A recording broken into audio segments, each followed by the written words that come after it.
ನಾವು ಬಸ್ನಲ್ಲಿ ಪ್ರಯಾಣವನ್ನು ಮಾಡುವಾಗ ಡ್ರೈವರ್ನ ಬಗ್ಗೆ ನಮಗೆ ಗೊತ್ತಿರದೇ ಇದ್ದರೂ ಕೂಡ ಬಸ್ನಲ್ಲಿ ನಾವು ಎಷ್ಟೊಂದು ನಿಶ್ಚಿಂತವಾಗಿ ಕುಳಿತಿರುತ್ತೇವೆ. ನಾವು ಪ್ಲೈನ್ನಲ್ಲಿ ಪ್ರಯಾಣವನ್ನು ಮಾಡುವಾಗ ಪೈಲಟ್ನ ಬಗ್ಗೆ ನಮಗೆ ಗೊತ್ತಿರದೇ ಇದ್ದರೂ ಕೂಡ ನಾವು ಎಷ್ಟೊಂದು ನಿಶ್ಚಿಂತವಾಗಿ ಪ್ಲೈನ್ನಲ್ಲಿ ಕುಳಿತಿರುತ್ತೇವೆ. ನಾವು ಬೋಟ್ನಲ್ಲಿ ಪ್ರಯಾಣವನ್ನು ಮಾಡುವಾಗ ಕ್ಯಾಪ್ಟನ್ ಯಾರೆಂದು ನಮಗೆ ಗೊತ್ತಿರದೇ ಇದ್ದರೂ ಕೂಡ ನಾವು ಎಷ್ಟು ನಿಶ್ಚಿಂತವಾಗಿ ಬೋಟ್ನಲ್ಲಿ ಕುಳಿತುಕೊಂಡಿರುತ್ತೇವೆ. ಆದರೆ ನಮ್ಮ ಜೀವನ ಪರಮಾತ್ಮ ತಂದೆಯ ಕೈಯಲ್ಲಿದೆ. ಪರಮಾತ್ಮ ತಂದೆ ನಮ್ಮ ಜೀವನವನ್ನು ಕಂಟ್ರೋಲ್ ಮಾಡುತ್ತಿದ್ದಾರೆ ಎಂದು ಭರವಸೆ ಇದ್ದರೂ ಕೂಡ ನಾವು ಪರಮಾತ್ಮ ತಂದೆಯನ್ನು ನಂಬಿ ನಿಶ್ಚಿಂತವಾಗಿ ಜೀವನವನ್ನು ನಡೆಸುತ್ತಿಲ್ಲ.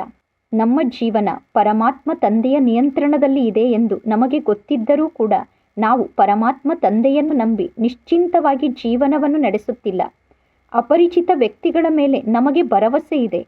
ಆದರೆ ಯಾರು ನಮ್ಮ ಭವಿಷ್ಯವನ್ನು ರೂಪಿಸುವಂಥವರಾಗಿದ್ದಾರೋ, ಯಾರ ಕೈಯಲ್ಲಿ ನಮ್ಮ ಭವಿಷ್ಯ ಇದೆಯೋ ಅಂತಹ ಪರಮಾತ್ಮ ತಂದೆಯ ಬಗ್ಗೆ ನಮಗೆ ನಂಬಿಕೆಯೇ ಇಲ್ಲ. ನಾವು ಪರಮಾತ್ಮ ತಂದೆಯನ್ನು ನಂಬಿದರೆ ನಮ್ಮ ಜೀವನದಲ್ಲಿ ನಾವು ಸದಾಕಾಲಕ್ಕೂ ಸಫಲತೆಯನ್ನು ಪಡೆದುಕೊಳ್ಳಬಹುದು. ಏಕೆಂದರೆ ನಮ್ಮ ಜೀವನದ ನಿಯಂತ್ರಣ ಪರಮಾತ್ಮ ತಂದೆಯ ಕೈಯಲ್ಲಿ ಇದೆ. ಆದ್ದರಿಂದ ಇಂದಿನಿಂದ ಚಿಂತೆಯನ್ನು ಮಾಡುವುದನ್ನು ಬಿಟ್ಟುಬಿಡಿ ಮತ್ತು ಟೆನ್ಷನನ್ನು ಮಾಡಿಕೊಳ್ಳುವುದನ್ನು ಬಿಟ್ಟುಬಿಡಿ. ಸದಾ ಪರಮಾತ್ಮ ತಂದೆಗೆ ನಮ್ಮ ಜೀವನದ ನೌಕೆಯನ್ನು ಒಪ್ಪಿಸಿ ನಾವು ನಿಶ್ಚಿಂತವಾಗಿ ಜೀವನವನ್ನು ನಡೆಸಬೇಕು. ಏಕೆಂದರೆ ಪರಮಾತ್ಮ ತಂದೆ ಸ್ವಯಂ ನಮ್ಮ ರಕ್ಷಕ ಆಗಿದ್ದಾರೆ.